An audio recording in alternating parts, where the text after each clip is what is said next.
A little bit regarding that CH-46EC night. Our British colleagues are now reporting that they've been told that there were only 8 British soldiers that were on board that aircraft. Earlier, Central Command had said that there were 12 and that there were 4 Americans. In any case, 4 Americans apparently killed, 8 or 12, depending on what the information is, that were on board that helicopter. In any case, the information is that that chopper went down at about 3 o'clock in the morning local time here. It was en route back from Iraq. It was 8 miles apparently across the border into Kuwait when, according to officials here, there was no evidence, no indication whatsoever of any hostile or enemy fire, but rather that this was a weather-related problem.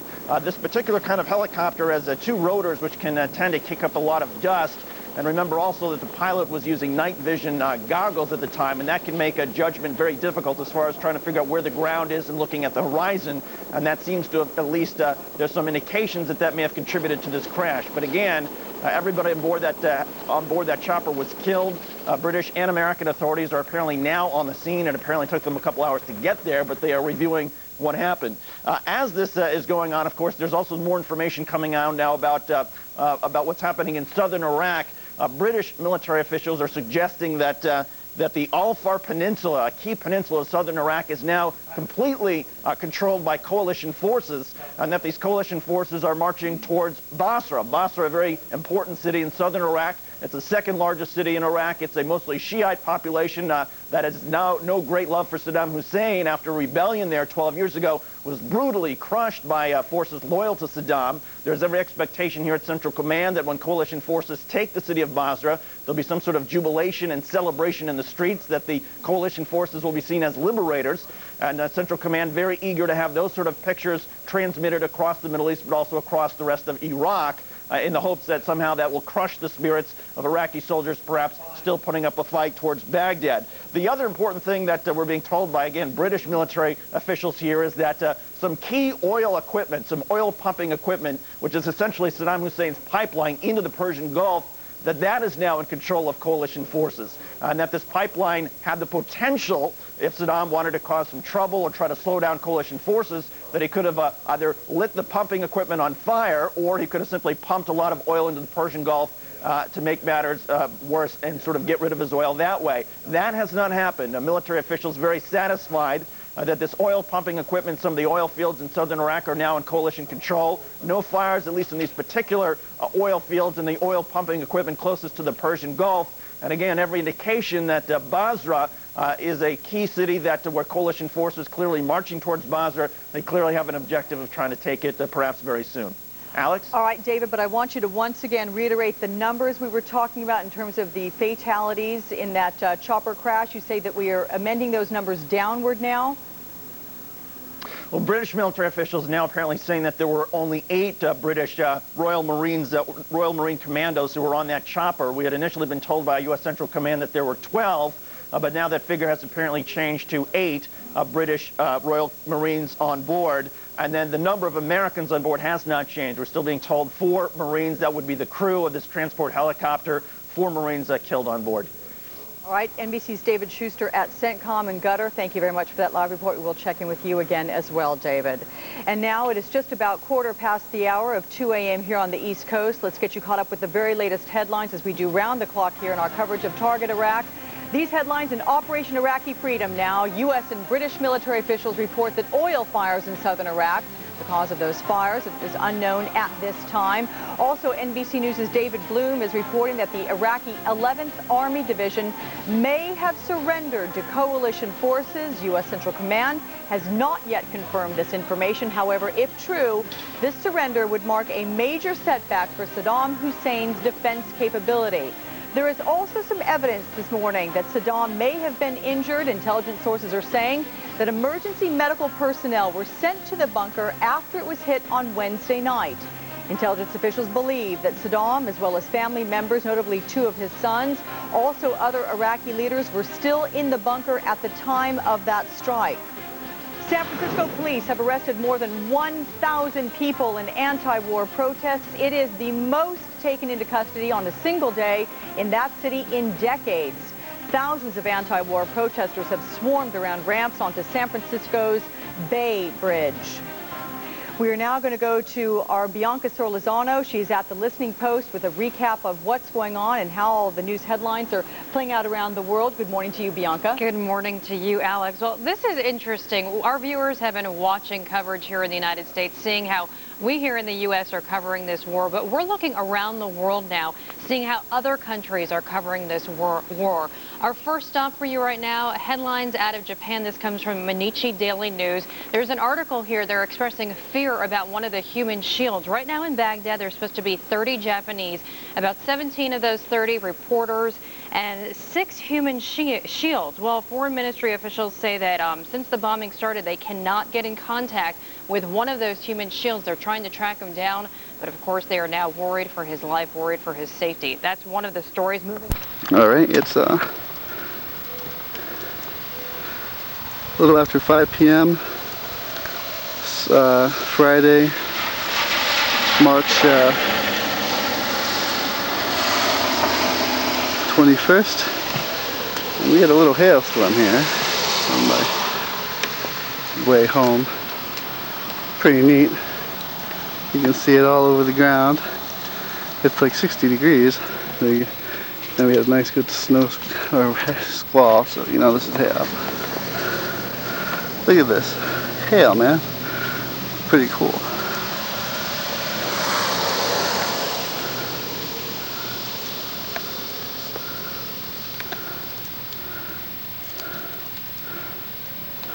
It hailed.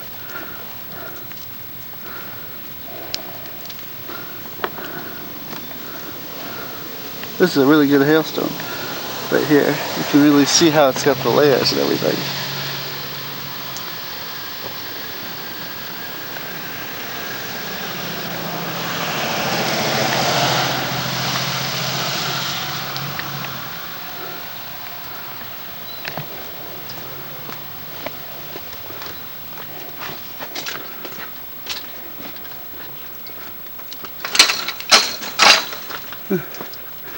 It'd be down the plant. Not too, it's been melting. It happened a little while ago. But surely enough, hail. Check that out. It hailed. That's cool.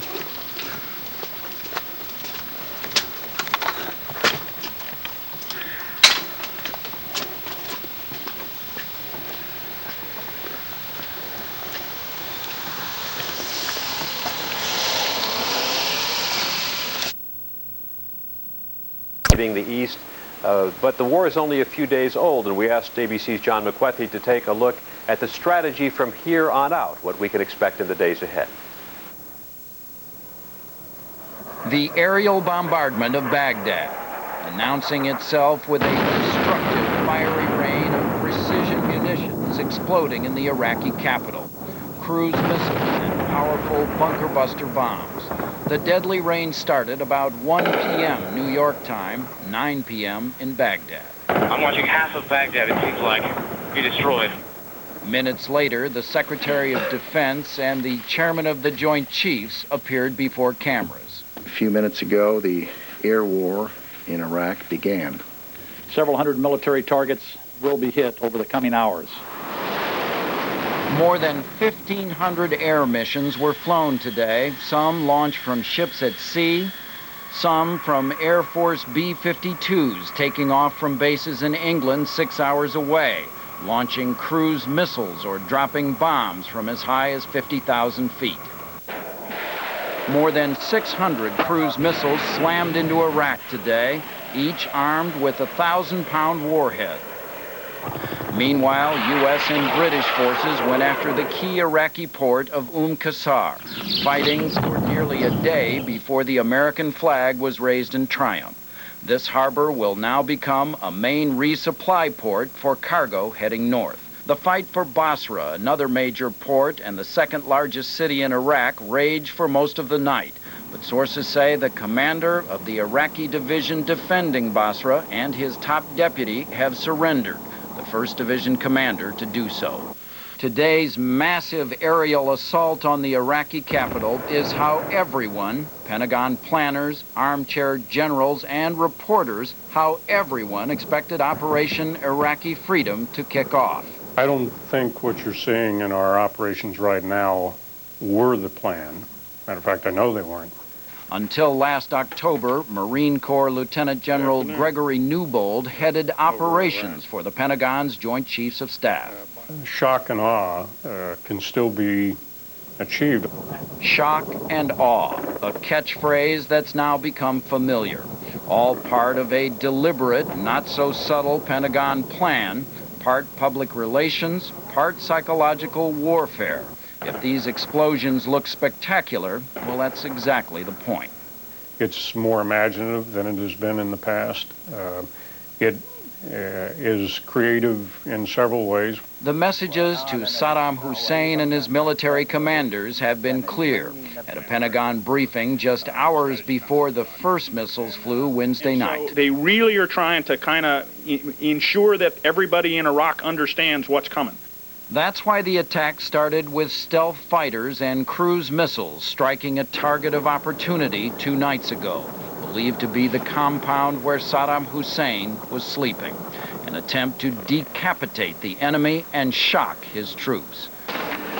15 million leaflets calling for surrender, a wildly successful tactic in the last Gulf War, fell on Iraq like confetti.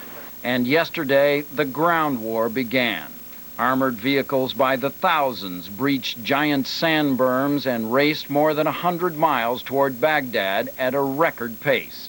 And the ground assault was ahead of a sustained bombing of Baghdad. That surprised everyone. I think it's different from what everybody expected. What everyone expected was the bombing to start first. And not start with, say, shock and awe or some other phase of the war. I don't believe you have the war plan. A fact which does not make me unhappy. A war plan is something that is a plan that's developed before things start. A plan that now includes enough firepower to convince enemy troops that resistance means death. Newbold cites Sun Tzu, the Chinese philosopher who wrote The Art of War centuries ago. The acme of skill of a general is not to win 100 fights and 100 battles, but rather to defeat the enemy without coming to battle.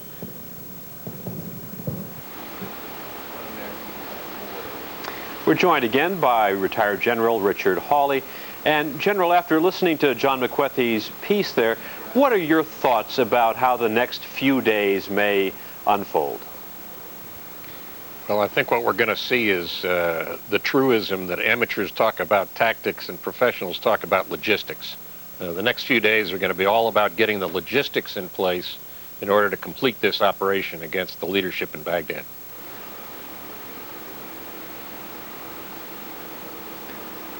And we heard a couple of more questions. I'm sorry, here. Cynthia Chris, McFadden in New York? Chris, it's just a little awkward here. We're Please, trying to Cynthia, get out go to this 2:35 a.m. Eastern time in New York. We're going to try to take a break and let our stations know where we're at. General Hawley, let me ask you one quick question. Where is the Iraqi Air Force in all of this? We haven't seen much of them. You know, the information I have from our Air Force is that they have not flown a sortie. That's not too surprising. They learned 12 years ago that when they fly, they die. And so I think we're seeing the lesson has stayed with them all this time. Jack McWethy says they don't have much that looks like it's going to go up in the air either. Is that what you believe? I don't think we'll see them fly at this point. If they were going to fly, they had to do it in the very first days, because I'm sure that the Iraqi Air Force has been one of the targets of this massive campaign that we've seen over the last several days. General Hawley, stay with us. We're going to take a break and let our stations know where we're at. This is ABC News in New York reporting. We're going to continue with more coverage in just 3 seconds. Stay with us.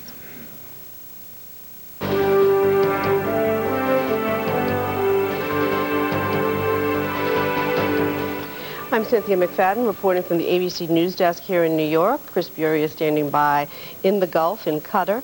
We are reporting on the ongoing war with Iraq. I can tell you that overnight there were more bombings in Baghdad, if you're just joining us, and at daybreak the bombing continued. This is a live shot in Baghdad. We don't see anything happening at the moment in the skies, but we will continue to monitor the skies above Baghdad. I can tell you that overnight there was a helicopter crash, all 7 crew members presumed dead, and now the U.S. Confirming that one Navy soldier was on board, one American on board that British helicopter that went down. Let's go back, however, to General Richard Hawley, who's joining us from Washington, and Chris Bury, who's in the Gulf. General, we were talking about the Iraqi Air Force when we took a break to let our stations know where we are. So, in terms of engagement, talk a little bit more about what you think the plan may be from Saddam Hussein's point of view at this point, assuming that he's still in command and control of his military. Well, with regard to his Air Force, I think he's given up on any fixed-wing operations or helicopter operations as far as that goes. He's relying on his AAA and surface-to-air missile capabilities in order to inflict casualties on our airmen. The rest of his plan clearly is to draw in his most capable forces into a ring around Baghdad, possibly also Tikrit, which is the home of the Ba'athist Party and Saddam's home area, but it looks like primarily around Baghdad. His plan seems to be that he hopes that when our forces arrive at Baghdad, they're going to encounter this very severe resistance, that he can buy time, inflict casualties, and try to affect our will to continue the operation to victory. General, I would think... I'm sorry to interrupt you. I would think one of the concerns would be the bunching of our forces, and that provides a good target if, in fact, there are weapons of mass destruction that Saddam Hussein intends to use. As you've seen some of these pictures of the 3rd Division spread out over hundreds of square miles, I don't think you're going to see a great bunching of forces. Our Army has trained very well to deal with these kind of threats. The threat that we'll face if he chooses to use his chemical munitions will be primarily from his artillery. We will use our counter-battery fires and our air power to take that out very quickly once they reveal themselves. Chris? Do you have a question for General Hawley? Cynthia, I'd like to bring in Phoebe Marr at this point, if she's still with us in Washington. Dr. Marr, are you there? Yes, I am. I'm here. If General Hawley is right and Saddam Hussein is going to defend Baghdad in these concentric circles that he talked about, how long do you think his regime can hold out? What kind of a last stand would he be able to make? I just really don't think he's got an awful lot of options, and I think we're probably talking days, not weeks. First of all, he may get a lot of defections. A collapse of the Republican Guard, the rings around the city. He may get people who turn against him inside, and in fact, he may just end up in the city without anybody to defend him. General Hawley, from what you've been able to see, does it look like Saddam is still in tight control of his military or not? You know, Chris, all the reports we have indicate that he does not have good control or communications with his military. And of course, that's one of the principal objectives of these air attacks right from the first day, even before the so-called shock and awe attacks, were to sever the communications between the units in the field and their headquarters in Baghdad. So my guess is that they have very difficult and sparse communications. They're probably relying a lot on runners at this point in order to get communications from whoever's running the show in Baghdad to the forces in the field. General Hawley, every bomb dropped, the Pentagon says today, was a precision-guided, either satellite or laser-guided, with remarkable success, according to the Pentagon. Is this surprising to you, that the success rate has been so high? Not at all. This is exactly what you should expect in any attacks in built-up areas. We will not drop an unguided weapon in a built-up area, Baghdad or any of the other cities in Iraq. The only place that you'll see unguided munitions used is against Iraqi troops out in the open, far away from any urban or residential center. Everything else is going to be a precision weapon. And the reliability of these weapons is extraordinarily high. We have had very few bad weapons go off in this new generation of munitions, the GPS-guided munitions, joint direct attack munition. The dud rate, the incidence of bombs that fly in the wrong direction is very, very low.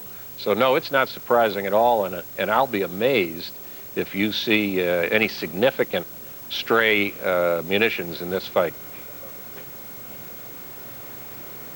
Dr. Marr, General Hawley was saying it looks like Saddam Hussein may be losing control of some of his forces.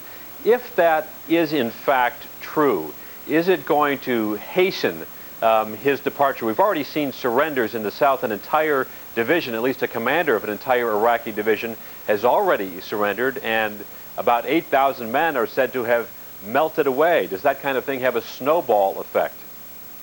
Well, my understanding, of course, is that the people who have surrendered and melted away in the South, the regular army, and none of us really expects the regular army to stand up and do too much fighting. That's just not going to be, I think, the case with the Republican Guard. They're tougher, and the closer you get to Saddam and his inner circle, the less chance they have of getting a good deal from us if they surrender. Now, some of the Republican Guards may surrender, but the Special Republican Guard, the SSO, the Special Security Organization, and so on, I wouldn't really expect them to give in. It's the normal Republican Guard that may give in. So I think we can expect tougher fighting when we get to Baghdad, but how much we just don't know. General Hawley, Dr. Marr was just saying that there may be some dealing going on, and that the longer they wait, these divisions may not get as good a deal. What kind of negotiating may be going on right now between American Pentagon officials and senior levels of the Iraqi military? Chris, based on the reporting we've seen, it sounds like we've got direct communication between commanders in the field and their opponents.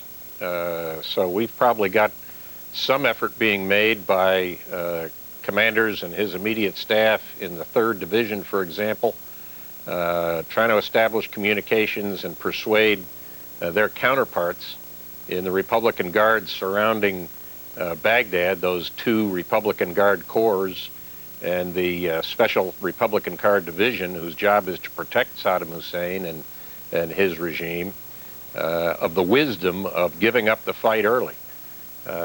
There's a psychological operation going on here against these people. And I will not be surprised if you see substantial defections and early surrenders once we make direct contact with the Republican Guard divisions. They're going to have suffered some pretty significant assaults from the air. They'll have seen the evidence of what happens when you encounter this combined arms force that we've thrown against them. They may fight for a while, but no army is going to resist this for very long. I don't think you're going to see any elements, including the Special Republican Guard, fighting to the last man. General Richard Hawley and Dr. Phoebe Marr, it's been a long night for both of you. Thank you for taking the time to join us. We appreciate it. And now back to Cynthia McFadden in New York. Thank you, Chris.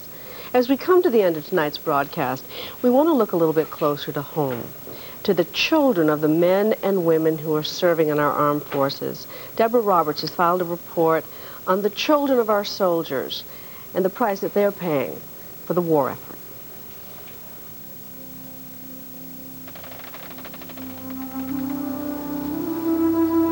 In this war, there are 2 front lines. I didn't want him to leave because if he dies in there, it's like I never had a father at all. In this war, it isn't only the parents who serve, it is also their children. I pray for my dad, and I think he hears me. in his prayers. In every war, there is sacrifice. I might not even remember him because it's going to be a long time. Hi, Sabrina. It's Mommy. I decided to make this video, and just in case Mommy gets sent off to war to go fight the bad guys and make the world a better place. For American soldiers, sometimes going to war isn't just about what they face, as what they leave behind. What key points has he missed in the baby's life? Speaking, the mama and dada, the rolling over, getting the shape of a face, you know, becoming a little person, and he's missed quite a bit. I keep running to the door every night like, Daddy, where are you? Mommy wants to record, so you can listen when Mommy's not home. There are more women in this war than ever before. They are in more danger than ever before. In this war, whole lives, routines, treasured moments will be put on hold or lost forever. Army Specialist Janet Rush's job is to drive troops to the front lines. Sometimes when I put him to sleep, I'll lay him up against me, and he's not really asleep, and he'll touch my face, as he used to say, I just want to make sure you're still here. Lieutenant Jennifer Schlatter is trained to repair roads and bridges.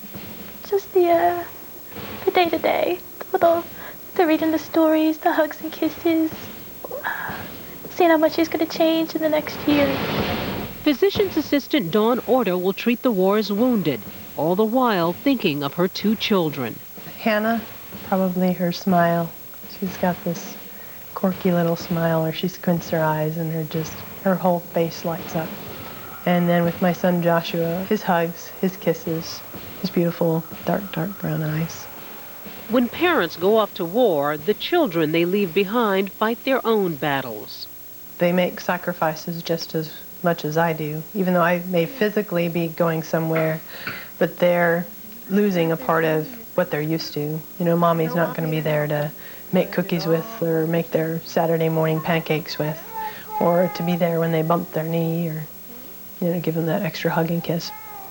In this war, more than half of the combatants are married. More than 1 million children have been left behind. Dear Daddy, I miss you so much. I give you lots of love and every letter. I miss you very, very much. When are you coming home to stay? What do you dream about? I dreamed of that my dad driving a tank and someone dropped a bomb on it. Oh, that must have been upsetting. Why am I going? It's because the Army asked us to.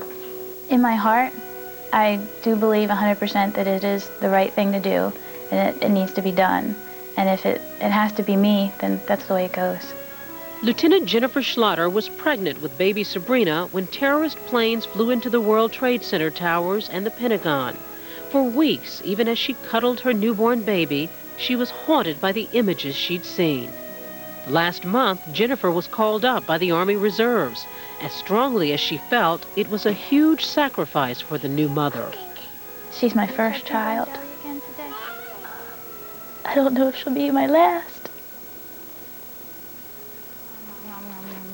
So it's just tough when I'm gonna miss part of her growing up. Oh, we've learned that trick. Jennifer's husband, John, a police officer, has made his own sacrifice.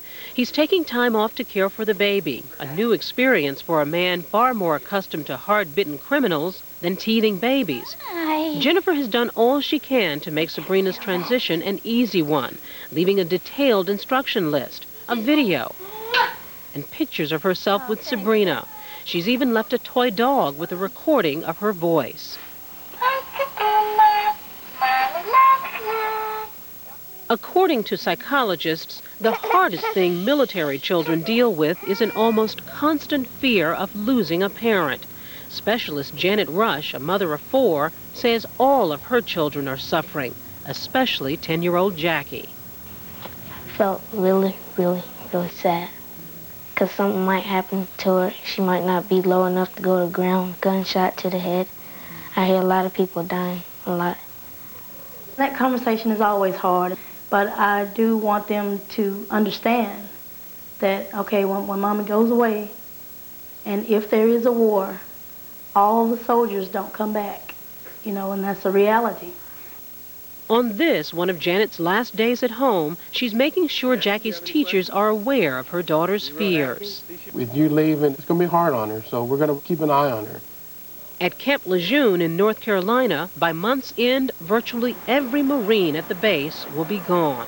Allegiance to the flag of the United States of America. Most children have already seen a parent leave. And then we're going to share a little bit about how things are going at home. Here at this Department of Defense school, the military holds routine counseling sessions and informal gatherings for their children, allowing them to express feelings they're afraid to share at home. Here, innocent talk of childish things has been replaced by talk of war, weapons, and loss. Sometimes I wish I was out there Why? with him, because if he'd get hurt, I'd be there to help him. Do you feel sad a lot? Yeah? When do you feel saddest? When I'm singing the national anthem. What do you all do when you really want to talk to your dads? I just shut the door and go and hide in my closet. Part of the DoD school program is having children like 7-year-old Natasha Dunlap write letters weekly. Oh, it's beautiful, and you wrote "I love you" at the bottom. This is the beginning of the tape. Her father, Corey, a Marine sergeant, can't say where he's stationed, but the family was thrilled and relieved when they received a video just a few months ago. In it, he sent a video kiss to his children. I want you guys all come real close to the screen. Natasha, Tyler. You can. Hurry up. Honey, bring the baby up.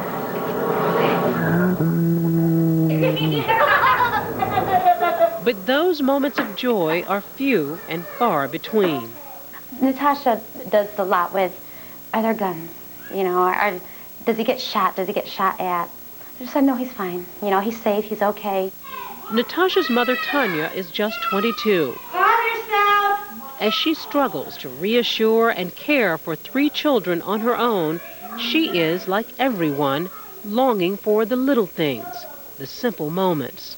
What do you do when you really miss your dad? What do you do to feel better? Well, I talk to God a lot. I talk to him about, please keep my dad safe, and talk about that stuff. Did your dad leave anything with you that'll make you feel better? He always leaves that. That's the thing that makes me feel better. Mama, lay me down to sleep. I pray the Lord my soul to keep. Good night, Mom. Good night, I love you. When I feel him so soft, it probably brings all the joy that me and my father had when he was here, and just makes me feel warm and happy inside. For American soldiers, this goodbye is a supreme sacrifice. You know what I told you? Okay, take good care of her. I'm basically giving up being a mom. I'm giving up being her mother. Good girl. Come on, kiss. Just to help all, you know, the rest of my family and other people's families. Bye-bye, Mommy. Bye-bye, Mommy.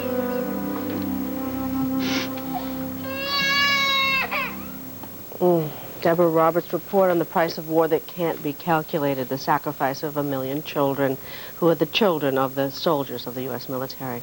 Chris? Cynthia, of course, it's now late on Saturday morning here in the Middle East, and the bombing in Baghdad continued into daylight this morning, and this followed just a ferocious night of American and British attacks over Baghdad. And we want to leave you now with a report filed by ABC reporter Richard Engel speaking with Peter Jennings as the worst of the attacks unfolded in Baghdad. Richard Engel in Baghdad, tell us what you know. Yes, well, it just, as soon as we got off air, it just, wow, the whole sky just is lighting up in front of me. Right on the other side of the water, I guess these are presidential sites.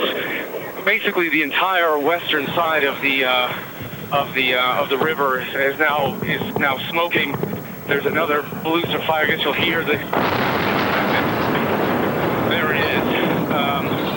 That'll give you the idea of how close. Unfortunately, this is right now.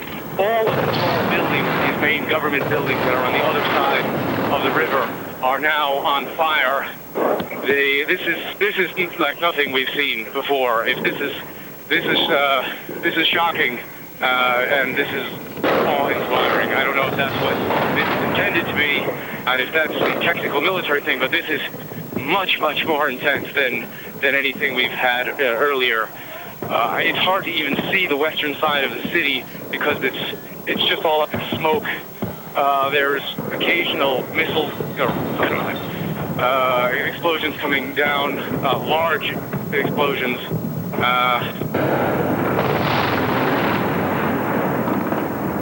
Richard, we can see very well, and you are doing terrifically well. We'll just listen to you.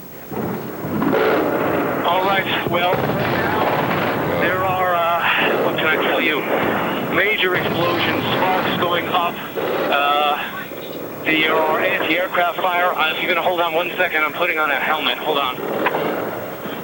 Richard Engel, who's in the Palestine Hotel on the eastern side of the Tigris River there. I'm amazed that he can stay quite so calm. We're relying on, at the moment, Abu Dhabi television and Al Jazeera television, who are capturing this in the most... The anti-aircraft fire seems to have changed direction. It is now coming slightly over the direction of the hotel, which is extremely disconcerting.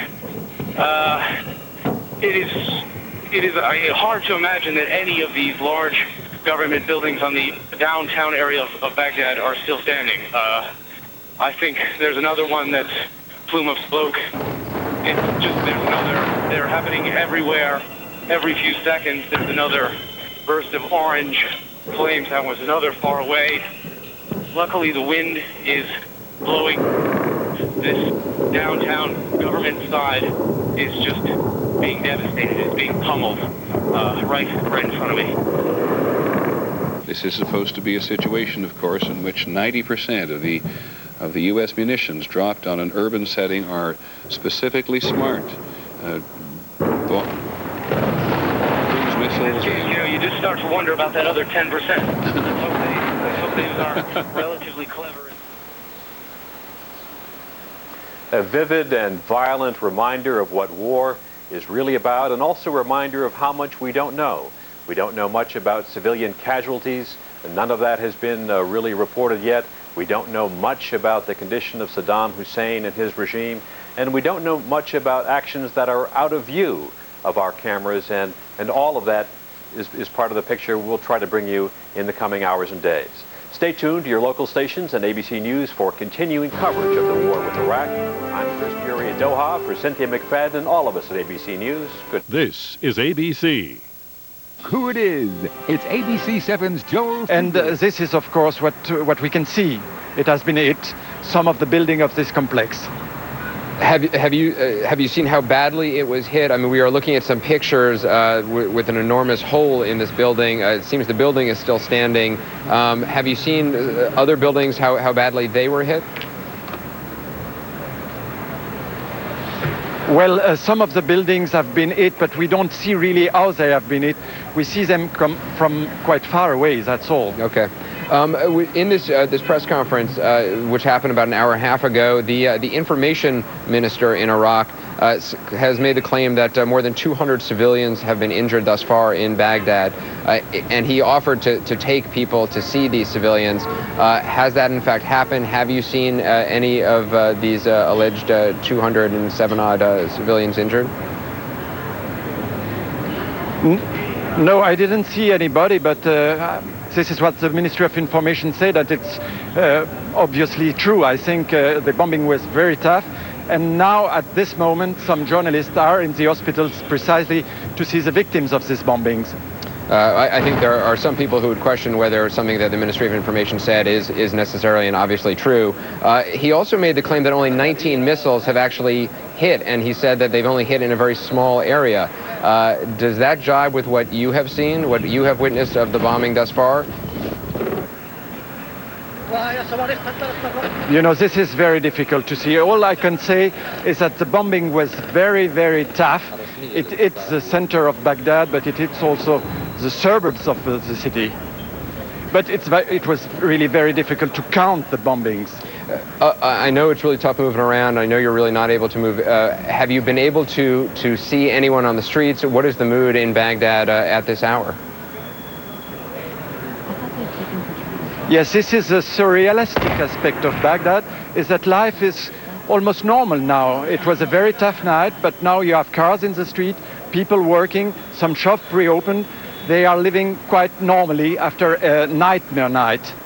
Tell us a little bit what the bombing was like for you as you watched it, as you felt it, and I imagine you did feel it. What was it like?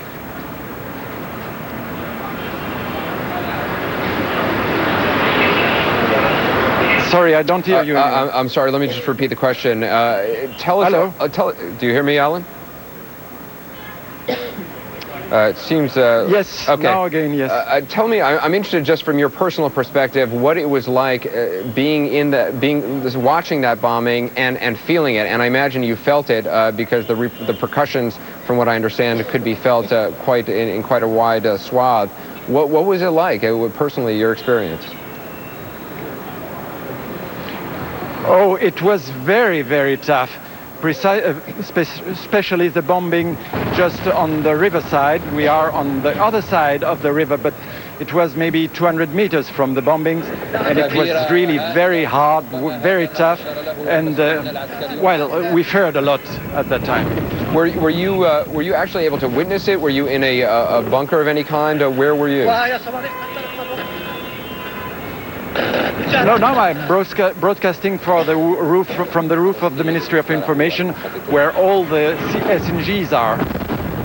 Okay,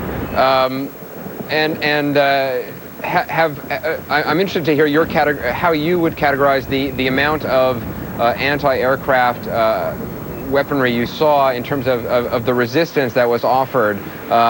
Is there anything how would you characterize it? Well, there was a lot of anti-aircraft shootings from the Iraqi forces, but you know, we didn't see even the planes, so they were certainly very high, and any anti-aircraft defense in this case is not efficient.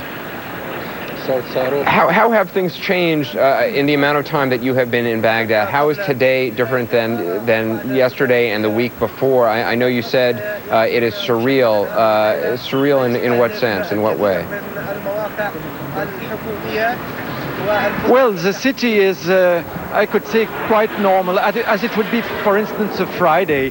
Of course, 1 week ago it was overcrowded, difficult traffic and things like that. Now the traffic is very easy, but the city is not closed. There is no curfew, you know. The people are living more or less normally after the bombings. All right, Alain de Chauveron with French TV Channel 2. I appreciate you joining us live from Baghdad. Thanks very much. All right, we have some news just into the CNN Center. I believe this is from Reuters. Apparently just outside of Basra, which is only about 30 miles from Qasr, where there is another battle taking place. But west of Basra, U.S. tanks are battling Iraqi forces. We don't know much more about that, but let me read this wire copy for you. U.S. Marine tanks battled Iraqi forces on the western outskirts of Basra. That's according to a U.S. Marine captain. He said, "We are attacking Iraqi forces, all of which are west of Basra." This is from Captain Andrew Bergen. He said, "I would certainly say it is a major battle." Now we're seeing the map. As you can see, Basra very close to Qasr, and that's where American military helicopters, Cobras, are fighting pockets of resistance on the ground. And this is a report out of Reuters Newswire, and we have just gotten that and just bringing it to you as we get it. Again, just one of the pieces of the puzzle. We know there is ongoing conflict, or at least there was some 20 or 30 minutes ago when we last checked in with both Christian Amanpour and Jason Bellini, who are in Qasr. The action that was taking place there, both in the new port, which had been secured, if we can use that term. That's where Christian Amanpour was, secured by British troops, and you are seeing a live picture from Qasr. You're seeing a ship, a tanker ship of some sort. It looks like it's actually moving a little bit. Jason Bellini was in the old port, where there are still what he described as pockets of resistance.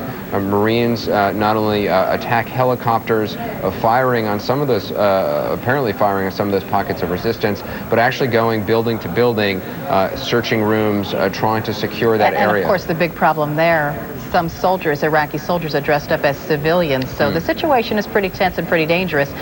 Christian Amanpour also reporting from there, saying that it shouldn't take long, but who knows in these situations? And we don't know. And a pretty ominous. If the battle going on in Basra, 30 miles to the north, has anything to do with this. But the thing is really Allied forces expected very little resistance in both of these places. Yeah, and it seems largely, as Christian reported, the town is largely secure, but again, it's just these pockets of resistance, and as anyone who knows much about the military will tell you, a sniper, a well-trained sniper with a well-calibrated weapon can keep at bay a very large number of troops, and we do not know that is happening right now in Umm Qasr, but again, we're hearing of pockets of resistance. We've heard the word sniper used, and that, of course, is what the Marines are looking for right now in the airport area. Quite different from what's apparently happening in Basra, because this Marine captain is saying, I would certainly say it's a major battle. They're in tanks there, so that's different from what's going on in Umm Qasr, where most of the artillery fire is coming from the air, from military helicopters in the air. I want to go to northern Iraq now, because there has been some skirmishes there from an firing on an Al-Qaeda-linked group. Kevin Seitz is there. He's going to tell us more about that. Good morning. Good morning, Carol. Since last I spoke to you, just to remind viewers, we're in Cham Chamal, which is about 40 kilometers away from Kirkuk. This is Kurdish-held territory. It's basically free Iraq, and we butt right up against the Iraqi front lines here, the forces of Saddam Hussein. It's been kind of quiet this morning until about 15 minutes ago when the Iraqi forces have fired off 3 mortars. They've hit not too far from their own lines. We don't really understand what they're doing there, but that's the first action we've seen from this front line. Maybe it's just to let the Kurdish fighters know they're still there after the bombing of Kirkuk last night. About 8:45 last night, we saw basically a white-hot glow in the horizon over my shoulder as Kirkuk was being attacked by U.S. bombers. Now, our sources here, PUK, Patriotic Union of Kurdistan sources, tell us that it wasn't Kirkuk, the city center, that was being attacked, but the Khalid military compound. That's an Iraqi military compound that houses the 1st Iraqi Legion. There's also an air base there, as well as ammunition depots. The PUK sources we have here were calling family members who were watching the attack. They didn't see bombs fall on Kirkuk. That doesn't mean there hasn't been any, but they couldn't observe any. What they did see was bombs going west towards that military base. Now, the other incident that you mentioned, Ansar al-Islam, that is the Islamic group, the fundamentalist Islamic group that Colin Powell has linked to al-Qaeda, and has said that the Iraqi regime of Saddam Hussein, that is his al-Qaeda connection here, Ansar al-Islam. And there were reports that 30 cruise missiles hit Ansar al-Islam locations along the border with Iran and Iraq. It's a force of maybe about 600 fighters there. They are Taliban-like, we are told. And that is happy news to the Kurds here, because they have been fighting these guys off and on. It's a left flank that they've had to watch for quite a long time. And there are reports that the Peshmerga, that's the Kurdish militia, is preparing to do battle with Ansar al-Islam either today or tomorrow. That may be an overstatement. They say they're preparing to fight sometimes and they don't do battle. But now that these targets are softened up, PUK sources tell us they'll probably go in. Another development, there's been a lot of things happening here in Kurdistan this morning and overnight. There certainly have been interesting developments south of us, but there's a whole geopolitical dynamic that's going on here. We also have reports that there are 1,000 Turkish troops that have moved into the north of Kurdistan, and that is something that the Kurds are not very happy with. They're sworn enemies with the Turks. They have been negotiating with the U.S. to keep the Turks out of the region, and it could have some significance as far as Kurdish support. The Kurds do not want Saddam Hussein. They are supporting this military action against him, but they are very concerned about Turks being in the region, and that will be their first choice to fight if they come much further down. That is what they're telling us. That is their major concern. Kevin, a question about that. Now that Turkish forces are in there, how might that complicate things for the U.S. military? Well, it complicates things quite a bit. It's not that they're going to halt any military action, obviously. I mean, it's well underway. It's going to complicate the political maneuvering they need to do. They need the Kurds on their side. They need their support to build a unified Iraq after this war is over. And the Kurds, although they support this military action against Saddam Hussein, they're very wary of U.S. intentions. After the Gulf War, the Kurds were told to uprise against Saddam Hussein and that the U.S. would support them. The U.S. pulled out of that promise, and the Kurds have not forgotten that. They're concerned at this point that Turkey may have a toehold within Kurdistan. They don't want that to happen. They don't want the Turks on their territory. And, this is going to be an ongoing political discussion. If the United States wants the Kurds to be a part of this coalition, they're going to have to do some damage control as far as this is concerned. Perhaps, preventing the Turks from advancing any further into Kurdistan. Carol? Yeah, negotiations with Turkey haven't exactly been stellar in the past. Kevin, I wanted to ask you about this. You talked about how the Kurds are supporting the U.S. military and they don't like Saddam Hussein. You had some interesting pictures a couple of hours ago of Iraqis seemingly dancing. Can you tell us about that? That's right. What you were seeing, this is the day after the Kurdish New Year, Nowruz, and a lot of these guys, they're very happy with what's going on here, and this was just kind of a spontaneous dance. It was actually one of our fixers and a couple of drivers and some friends from the PUK here. And as we were preparing for a live shot, they just decided to go ahead and start dancing and singing. It's something they do here very often. I mean, the national pastime is going out for picnics in the hills and dancing. They're really colorful. They're happy. They're happy people. And what we've seen from here, they have a very, very positive attitude despite the suffering they've endured for such a long time. You're not kidding. I see some of them are holding white kerchiefs. Any significance to them? Unfortunately, I'm not an authority on Kurdish dancing. I guess it's a Kurdish folk dance, and the men jump in and they have a good time, and it's great to watch them. It's great fun. I have to tell you, from a personal standpoint, they've endured a lot of hardship. We're paid and paid fairly well to do what we do, to come out to a war zone. These people, they come with us.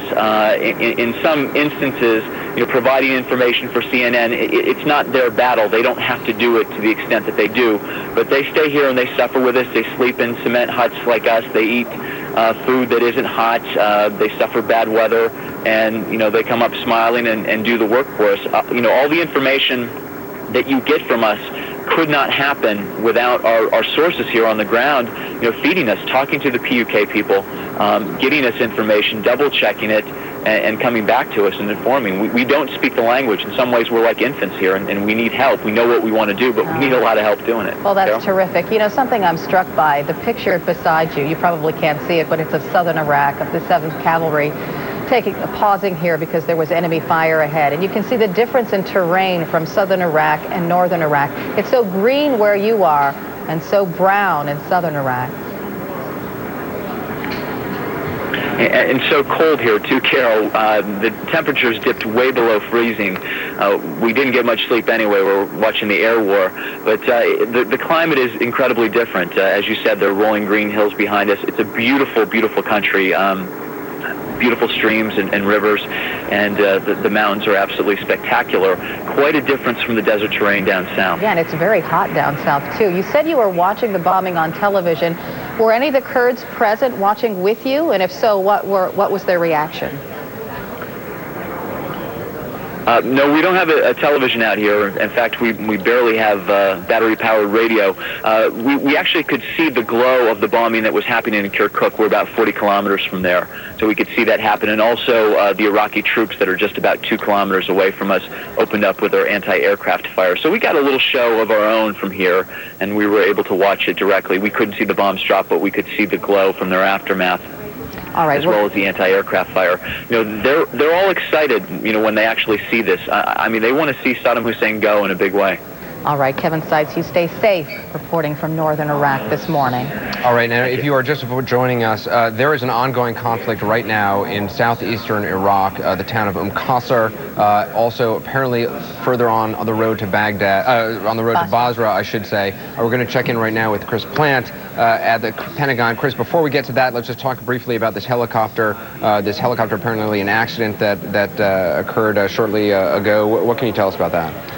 Well, it was at about 4:30 a.m. local time in the Persian Gulf, Anderson. Two British H-3 Sea King helicopters had taken off from a ship operating in the region, a British ship, and a short time after departing the ship, they apparently collided in flight and crashed into the Persian Gulf. Aboard were 3 British crew members on each helicopter, and 1 American was aboard on one of the helicopters also. It's unclear right now whether the American was a member of the U.S. military or a civilian, perhaps a contractor. Details are sketchy at this point, and we're still waiting for some additional details on that. Search and rescue helicopters were launched off of nearby ships almost immediately, and search and rescue divers in the water at the scene of the crash very, very quickly after the incident, yet it's still believed that all 7 people aboard were killed. Now, Chris, I know it's obviously it's 3:52 a.m. at the Pentagon right now here on the East Coast, so there is not a lot of information being given out. I'm going to ask you a couple questions. Some of them you probably won't be able to answer, and that's fine. We are getting word, you may have seen Christian Amanpour, Jason Bellini reporting in the last hour from Qasr, pockets of resistance still being mopped up. We haven't heard from them in about 20 minutes or so. Not sure if those pockets of resistance still exist. Likely they are. Jason Bellini reporting Marines going in the old port house building to building. They have not yet moved on to tankers to search those. And then we just got this report from Reuters, which says that U.S. Marine tanks battled Iraqi forces on the western outskirts of Basra on Saturday. Quotes a Marine Captain Andrew Bergen saying, "We are attacking Iraqi forces, all of which are west of Basra. I would certainly say it is a major battle." Again, that a Reuters report. CNN has not been able to independently confirm it yet. I'm assuming you haven't heard anything fresh on this. Have you heard anything from the Pentagon? Not a lot in the way of detail, Anderson. We are aware here that there is apparently a tank battle taking place. Marines took up positions west of Basra yesterday in the early on in the ground offensive. They have staked out that position since early yesterday morning, pushing people back who were attempting to leave Basra, asking them to stay in Basra, hoping there that there would be a peaceful entry into the city. This is Basra in the south is a largely Shiite city, and the Shiites have suffered under the regime of Saddam Hussein. They look forward for the most part to the removal of the Saddam Hussein regime. The move on Basra was not expected to be very problematic, but outside of Basra, they've apparently run into some resistance from Iraqi forces, not all of whom are surrendering, although there have been thousands of troops that have surrendered to U.S. and British forces. Some are, in fact, putting up a fight. There have been reports of exchange of tank rounds between U.S. and Iraqi forces. It's not clear right now whether these are Republican Guard forces. There have been some reports that there were Republican Guard forces down in that area. But clearly tank battles taking place, some conflict, perhaps more than the planners had expected in southern Iraq, where most of the soldiers there, the Iraqi soldiers, are conscripts, they're draftees, they're not treated very well, they're not paid well, they're not fed well, they're not equipped or trained well for the most part. But there were also reports that Baghdad had sent political officers out into the field to marry up, if you will, with the forces in the field, and in an effort to compel them to fight when the American troops came in. So there have been some clashes yesterday, as you know. The taking of the oil fields in the south led to 2 fatalities from the U.S. Marine Corps. So there is some fighting going on, even as troops move toward Baghdad from a number of directions. And Chris, just so you know, the viewers on the right-hand side of our screen are seeing a tanker probably off the port of Qasr. Again, there's both an old port and a new port. Christian Amanpour is reporting the last hour. The new port is secured largely by British forces. It is under their authority at this hour. We heard from Jason Bellini in the old port, about a mile away from the new port. There are still pockets of resistance. We saw Cobra helicopters circling overhead.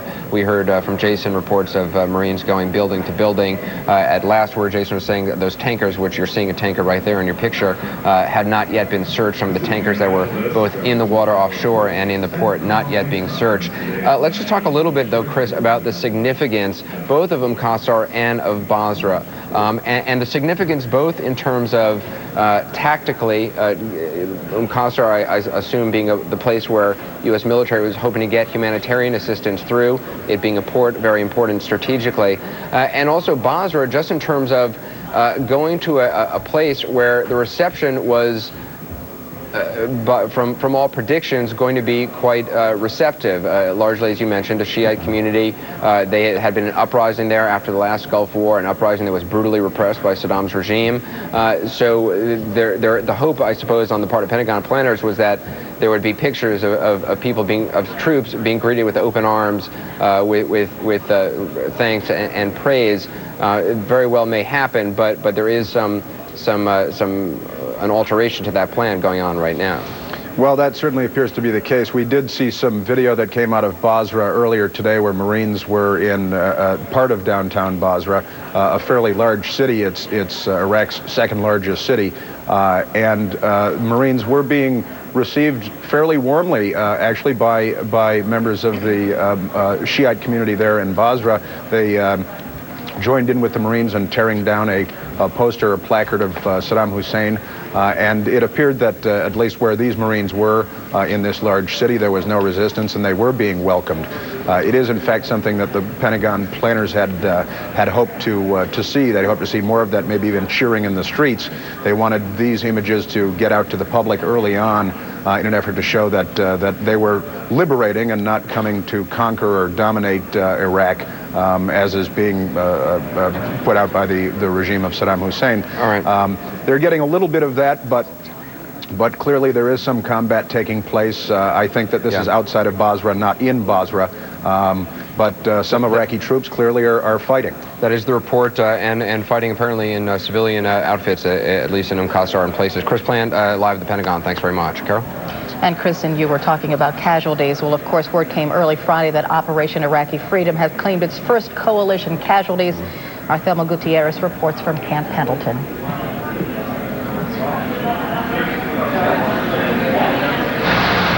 The flag at Camp Pendleton flies at half-staff. 3 of the 4 U.S. coalition casualties in Iraq were from Camp Pendleton.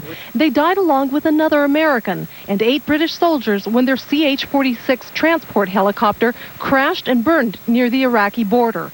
Officials say caused by mechanical failure. The pilot was 30-year-old Captain Ryan Beaupre. We just were scared that something like this would happen. He is mourned by family in his hometown of Bloomington, Illinois. He did always want to fly. He thought that he could do more as a person, and said that he was going to join the Marine Corps. Also killed in the helicopter crash, 36-year-old Major J. Oben of Waterville, Maine, 25-year-old Corporal Brian Kennedy of Houston, Texas, and 29-year-old Staff Sergeant Kendall Watersby of Baltimore, Maryland. George Bush, take a good look at this, man, because you took my only son away from me. His father angrily blamed George W. Bush. You lose your only son and child, and you don't really know what's really going on, but what they tell you. When anyone loses a member of their family, it's not something that's taken lightly, and we mourn the loss of these Marines. Before the end of the second day of the ground invasion, 2 more Marines were killed in action at this family diner in Fort Stewart, Georgia. Military families, many with relatives serving in the Gulf, watch nervously as the war unfolds, hoping there will be no more casualties, but somehow knowing it will not be the end. I just hope they get back safe, do a good job. I know they've all been trained to do it, and just do your job and get back home safe. Get it over with and bring them home. Thelma Gutierrez, CNN, Camp Pendleton. and we're providing early warning detection for the possibility of any missiles coming in towards these aircraft carriers. They apparently collided midair, and everyone aboard was lost. Also overnight, we have an incident involving the 101st Airborne. Apparently, one of the soldiers allegedly threw hand grenades inside the command bunker and exchange of small weapons fire. He was taken prisoner, being questioned. One of the U.S. soldiers was killed in that incident. Another dozen were wounded. So 3 incidents in the last 24 hours or so that probably give some grave concern to military planners. And I have questions for you about each one, Tom. First of all, let's go back to the British aircraft that was shot down by that Patriot missile. Do we know if it was engaged in combat? Well, if it was returning from a mission in southern Iraq, it's pretty fair to assume that it was involved in hostile operations. The group captain did tell us that it was returning from an operation inside Iraq, so it's fair to assume that they were involved in some type of offensive operations inside Iraq and returning to base when it was apparently fired on, as they say, by a Patriot missile battery. So outside of that, returning from an operation, that's about all we know. And Tom, these Patriot missiles lock on to a target, correct? Can you explain to us sort of what that means? Well, I'm not an expert in Patriot missiles, but I do have some experience around them. They are used traditionally, and they have been used in this campaign to shoot down Scuds. Scud missiles, Iraqi missiles that were fired from inside Iraq towards Kuwait. They have engaged those missiles and shot them down on more than one occasion. So this is a device that is used against incoming missiles. It's quite strange that apparently, if it proves to be true, that this British aircraft was targeted by the missile battery. Tom and Tier, we're going to let you go. Thanks for your information. We want to go back to Qasr because we're seeing new live pictures. Fighting as far as this particular episode. The British reporter on scene. That's correct, over. Well, there you have it, Martin. We started some 4 hours ago at the beginning of this with a fairly substantial firefight. We've gone through tank fire, airstrikes, and now we're collecting prisoners of war. The U.S. Marines are out there now, mopping up, and as you heard the staff sergeant say, it looks as though this particular operation in terms of aggressive opportunities is now over. And in case you have not been following along with us over the last 2 or so hours, this has been an operation which has captivated much of our coverage and much coverage throughout the world, both in the United States television, Arab television, European television. These images carried live really across the world. What we saw, a platoon at least of Marines took some sort of fire, they believed, from an area that there were some buildings in. They took up defensive positions. Tanks came in. Tanks shot up the area using some heavy machine guns. Then an airstrike was called in. And as we've just heard, the British reporter on the scene saying they are now taking some prisoners and that the operation is essentially over. It has been, and what you're looking on the screen, you're seeing one individual walking toward what were those buildings. We don't know who that individual is. They're moving quite fast. Doesn't necessarily look like a soldier. We're simply not sure. But what is significant about this is that this was just one small operation in a much larger area where operations are going on. It is not an operation that has brought to a halt all military activity in that area. General Wesley Clark, who was with us earlier, pointing out that simply other units would just go around this area where this operation was taking place, let the Marines on the ground deal with this, and the further operations in the area of Qasr would continue along. And there have been, over the last 48 hours or so in Qasr, sporadic pockets of resistance and small arms fire and the like being taken by various forces, British, U.S. Marines, and they have been essentially walking across with a white flag.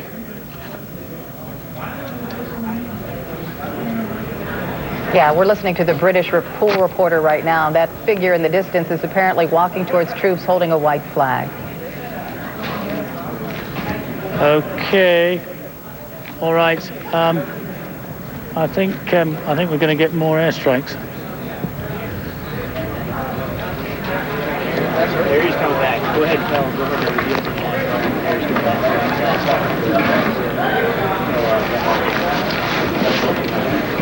And you're watching the situation live along with us at Qasr. And of course, we're not exactly sure what's going on, but we heard the British reporter say there may be more airstrikes on the way. Just a short time ago. That's all right. Let's listen. We apparently have one Iraqi with a white flag. You can probably see him. I can't. But the other thing is that there's some talk here. We might get a Harrier back and there might be another airstrike. Just let me check on that.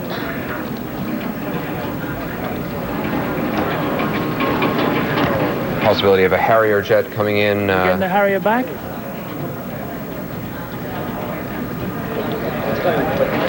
Trying to get a sense of how long this has been going on. Do we know which one it's going to hit this time? Notice the water bottles by the Marines who are laying down. This has been going on very long. It is very hot, and they have been in those positions on the ground for many hours now.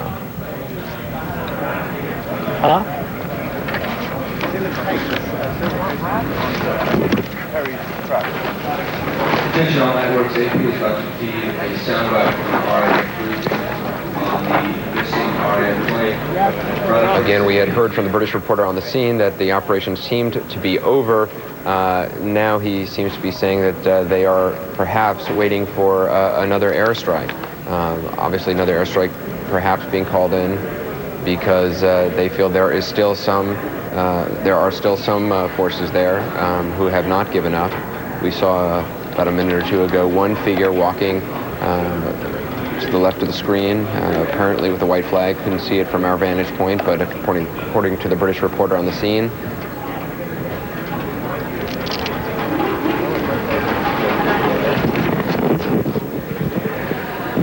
Apart from the two vehicles we saw earlier a few minutes ago, Francis, no.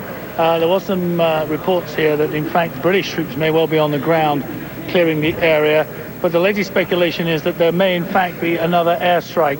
The Harrier that peeled off may, in fact, come back here and deliver another bomb. That is unconfirmed.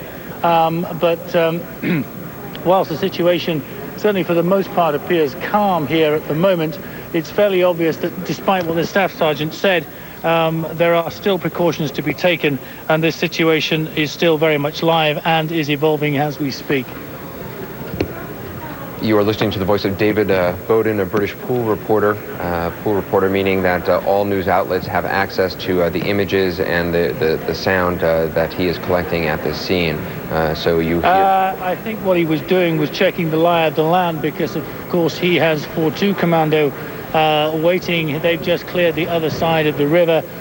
They need to be in here so that they can help set up for the humanitarian aid, but they're not going to do that while this place is still under the control of the 15 the U.S. Marines until they move on to their next task. Then obviously there's not a hole for other people to come in and fill. At the moment, the status quo pertains. They are still here. 4-2 Commando are doing what they initially set out to do, which is sweep from where they were put ashore on the Al-Four Peninsula all the way across to here. They're now pretty much here, according to the Deputy Commander, Steve Cox, who told us this morning.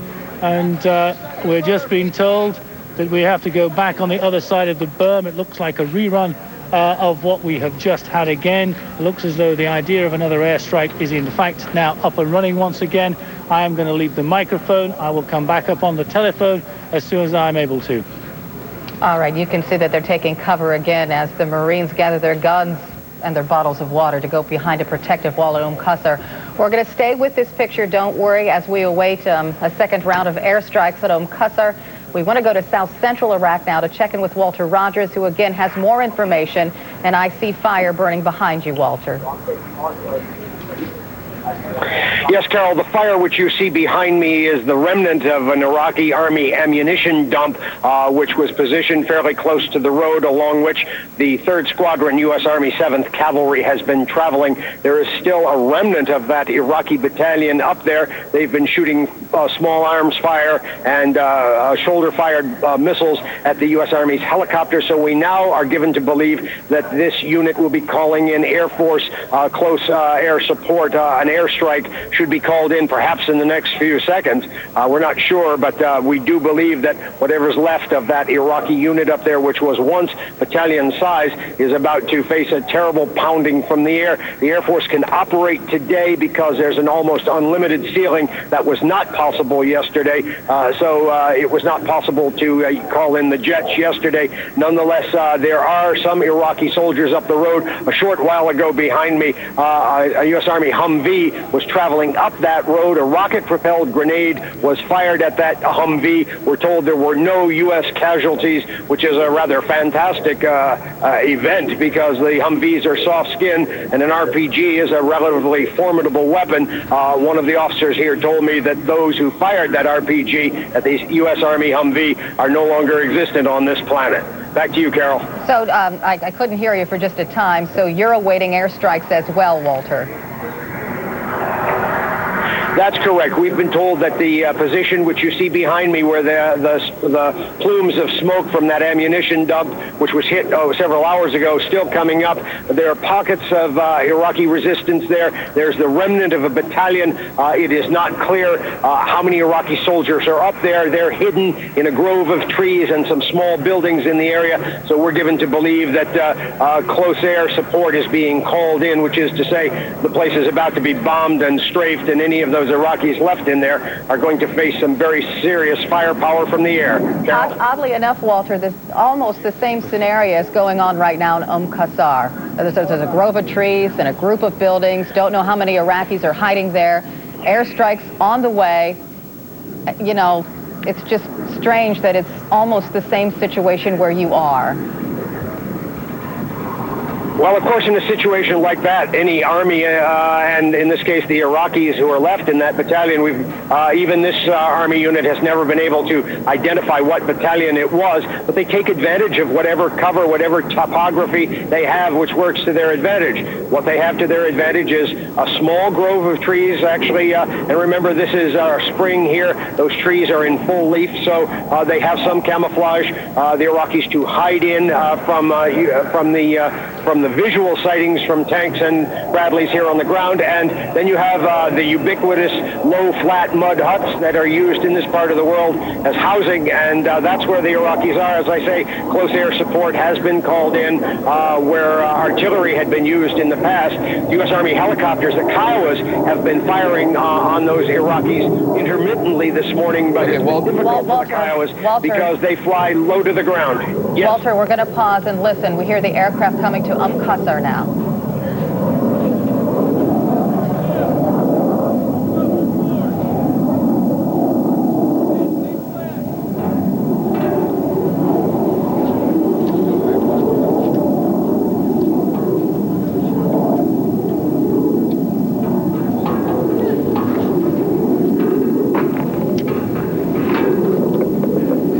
Ever been on the ground and you hear this overhead, it is an extraordinarily ominous sound, and one can only imagine what must be going through the minds of anyone in those positions in the Iraqi forces as they hear this.